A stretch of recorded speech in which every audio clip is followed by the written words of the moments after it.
the Vatican, the smallest, richest, and most terrifying secret-keeping country in the world. Even if you visited this place, you certainly didn't realize what lies beneath your feet. In fact, secret corridors with a total length of 80 kilometers wind beneath the entire Vatican state.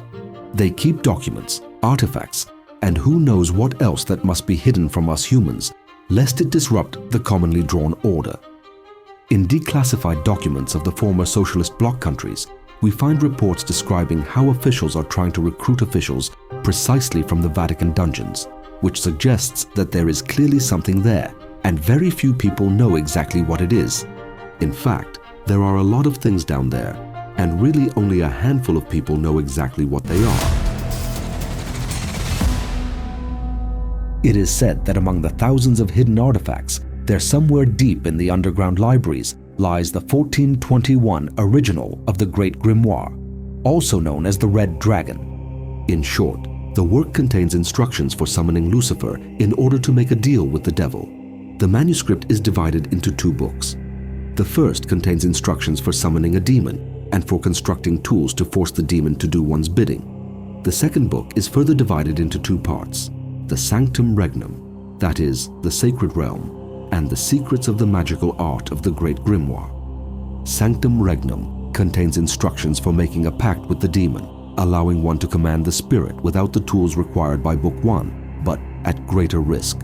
Secrets of the Magical Arts contains simple spells and rituals that one can use after performing the ritual from the first book. Some editions contain a short text between these two parts titled The Magical Secret, or The Great Art of Being Able to Speak with the Dead, dealing with necromancy. The book describes the demons Lucifer, Beelzebub, and Astaroth, and the rituals for summoning them to contract with them. The texts also touch in detail on several spells for winning the lottery, talking to spirits, how to make a woman fall in love, how to become invisible, etc.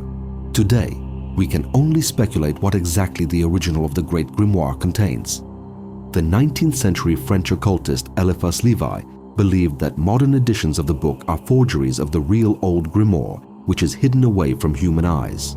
If you want to inspire real terror on a possible visit to the Vatican, all you have to do is ask for Pellegrino Ernetti. The Roman Catholic priest who also became the most famous exorcist is causing such a rift in the church that Wikipedia barely has 5 lines about him in English, and on top of that, there is no Italian page about him available. In fact, Ernetti was a remarkable man and deserves to be remembered as such. Unfortunately, at the end of his life, he was pressured to publicly recant what he had believed all his life. At the age of 16, he joined the Benedictine order. Pellegrino was an incredible musician and physicist who wrote books on music theory. He was for a long time head of the department of pre-polyphony, an ancient music that existed until the 10th century AD at the Conservatory of San Giorgio Island.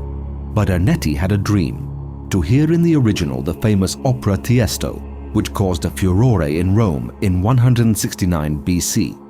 All was well until 1972, when he told a Roman journalist interviewed by the newspaper Domenica del Corriere that he and several of his fellow scientists had invented a device that allowed not only to hear sounds from the past, but also to obtain picture images of specific events related to the sounds, including seeing and hearing conversations of people from the distant past. You must have guessed by now what kind of trouble Ernetti has opened up for himself after that statement. This device threatened the entire falsified for thousands of years of human history. But as a man of faith and holding to telling the truth, the priest made a fatal mistake. He presents proof of the working of the so-called chronovision. He shows publicly a photograph of Christ proving his existence as a real historical person. This came as a real shock to the Pope and the cardinals of the Vatican. Under the pretext that the device could be used by the mafia or tyrannical leaders for the purpose of destroying human civilization, the Vatican decided to dismantle it. The American scientist Baird Spalding says that he personally attended the experiments with the chronologist and even heard and saw live the famous Sermon on the Mount of Christ. Another friend of Ernetti's, the French priest François Brun, wrote the book The Chronoprojection Apparatus, the Vatican's new secret. There he notes that the inventor himself did not object to the Vatican's decision, since the chronograph could become very dangerous to existing civilization and to official historical science. Naturally, the photograph presented as evidence was declared a forgery, and according to François Brun and journalist Peter Krasse, Ernetti was pressed to disprove his claims about the timekeeper. Many people believe that the device is still somewhere in the Vatican dungeons and actively in use today, and that records of the family tree of Jesus Christ are most likely kept near it. Correct. Can you imagine that someone you know might actually be a direct relative of Christ? A growing number of hypotheses suggest that Jesus' bloodline may continue to the present day. Ideas that Christ may have been married have a long history in peripheral Christian theology, though the historical record says nothing on the subject. But there is a large period in the life of Jesus Christ for which there is no record. It is called the hidden years.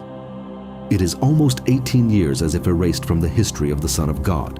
In fact, if you follow our channel closely, we discussed in a previous video how in 325 AD, a handful of people made decisions at the First Ecumenical Council that then rewrote religious history for centuries, with many manuscripts being declared heresy. That's where those who insinuate that Mary Magdalene was actually more than a disciple of Christ come in. The Gospel of Philip relates that Jesus kissed her often and referred to Mary as his companion. Several 13th century sources claim that an aspect of Cathar theology was the belief that the earthly Jesus had a familial relationship with Mary Magdalene. In the late 19th century, the French socialist politician Louis Martin recounted that after much research into ancient texts, he believed that after the crucifixion of Christ, Mary Magdalene, along with the family of Lazarus of Bethany, carried the body of Jesus to Provence, and there Mary had a child, Maximin, the fruit of her love for Jesus. Michael Bagent, Richard Lee, and Henry Lincoln published their 1982 book, The Holy Blood and the Holy Grail, in which they argued, "We do not believe that the Incarnation really symbolizes what it is intended to symbolize unless Jesus was married and had children."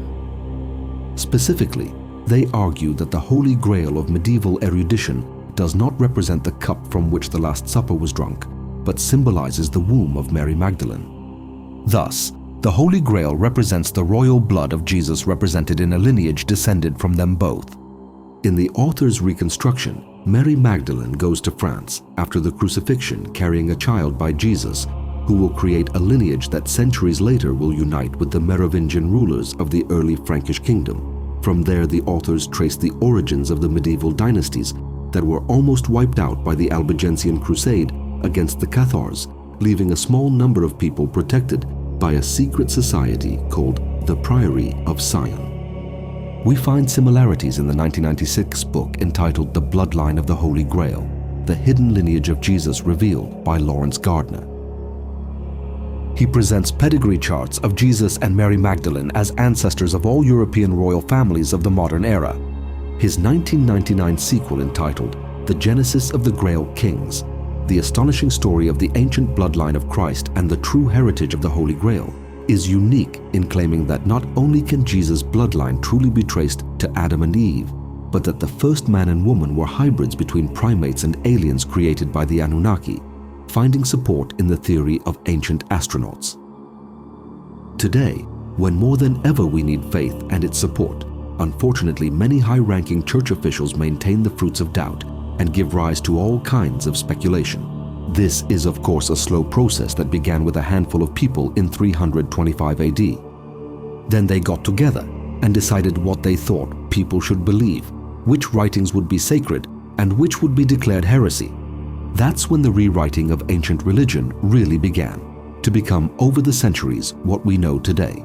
But to learn in detail all about this infamous act, continue with the video you see on the screen, and we'll be back together in a second